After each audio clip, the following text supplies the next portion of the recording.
A lot more is the author of Liberty and Tyranny, a conservative manifesto. By the way, we just got news today.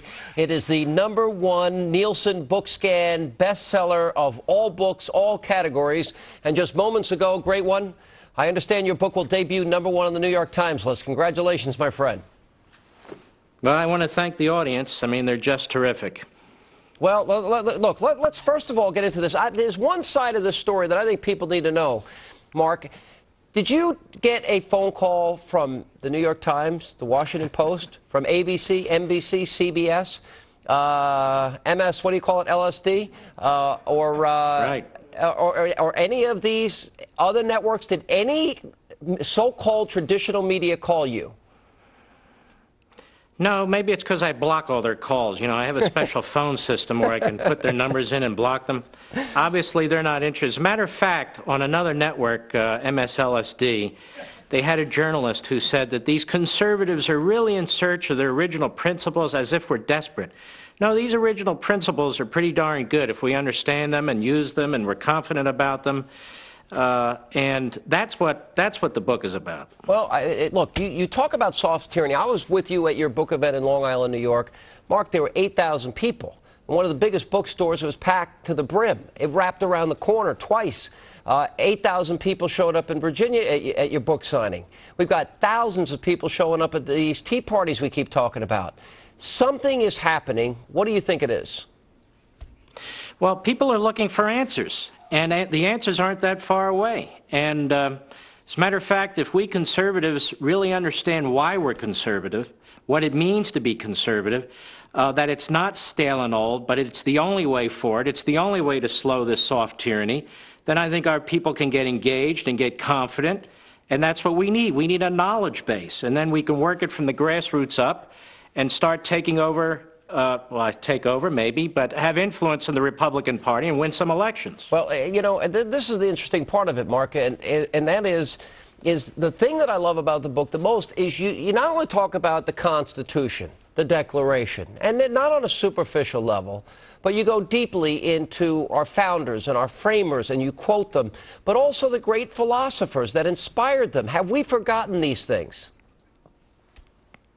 Yes, we have. You see, we are told by our president day in and day out, we're told by the media, by academia day in and day out, by Hollywood, what a horrible society we are. This is a magnificent society. Just look around you. I talk about this all the time. Look at all the magnificent things we have, whether it's health care, whether it's the automobile, and yet look what they attack. They attack these industries. They attack our innovations. They attack our way of life. We have to explain to the American people, look at what you have. Look around. You're taking it for granted. People who come here see it. We need to see it, too. We need to fight those people who are really stale and old with their ideas and regressive and our throwbacks and go forward with liberty and the things that undergird our society. Well, but there's this constant drumbeat of demonizing. We demonize the pharmaceutical industry. We demonize the greatest medical system in the world. We demonize, quote, big oil companies.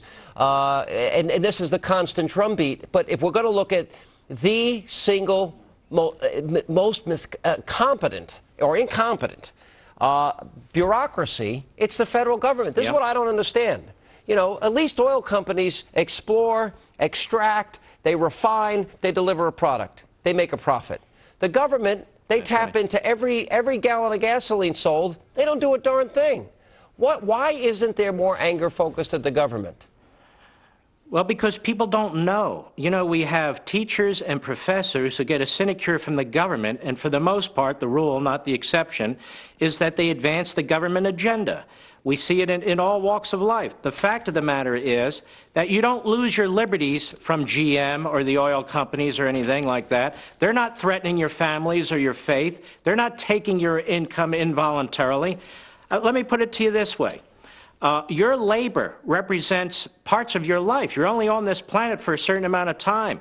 And if you're working all this time and the government says, you know what, you get to keep 30 or 40% of your labor, we're going to take the rest through taxation and regulation, well, then are you really free? And the higher that percentage goes up, How free are you? And that's our question to Obama and the other statists. Well, let's stay with that, because you call it soft tyranny here. So now we've got the Obama plan, and I was asking this of T. Boone Pickens, but he only wanted to talk about oil tonight.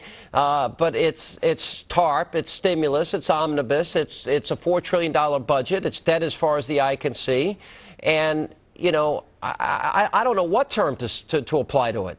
You know, you say statist, you say soft tyranny. What term do you apply? Yeah. Well, in that particular case, I view it as economic child abuse. I've been calling it that for the longest time because our children are being compelled to work for generations that will be dead, for money that's already spent. Their opportunities will be limited, their liberty will be limited, and we're enslaving them to a future that our ancestors didn't create for us. You know, one generation is supposed to pass a better generation on to the next. We won't be doing that. The government is so gluttonous that it's stealing the money from future generations in order to pay for benefits today. It's going to make us poorer. And I suspect that's exactly what Obama and the statists want. Because, last question. The varying factions in the conservative movement, you got libertarian conservatives, you got the so-called intellectual conservatives. They think they're smarter than everybody else. Those that think we should moderate and move away from Reagan conservatism. You know, isn't this one of these moments where all these factions ought to put aside their petty differences and unite, Mark? Well, conservatism isn't about factions. Conservatism is about a moral order that undergirds our society. It is about individual liberty. It is about free markets. It's about national security. I don't view them as factions. While there may be some people who want to lead a faction, I don't view it that way. Reagan didn't view it that way. Right. Edmund Burke didn't view it that way. But James you Madison addressed didn't that view in the it that beginning way. of your book, The Competing Factions. That's correct. The competing factions mean nothing to me. Yeah. What I'm trying to get across in the book is what is conservatism. All right. By the way, last question. When you're on your radio show, this is the serious side of Mark Levin. But there's another side of Mark Levin. You know, we got the Mark Levin lexicon. Thank me. God bless us. Get off my phone, you big dope. Right. So is that all part of just one big package or what? Big package? Well, it's part of my personality. I like to have fun, you know? All right, well, listen, it's debuting #1 on the New York Times. It's #1 in Neilson book scan. I call him the great one. The book now is just taken off. It's on fire. It's Liberty and Tyranny, a conservative manifesto. Mark Levin, you're a great American. Thanks for being with us. Sean, thanks for all your support, my brother. You bet. Time now to check in with Greta Van Susteren. She's up in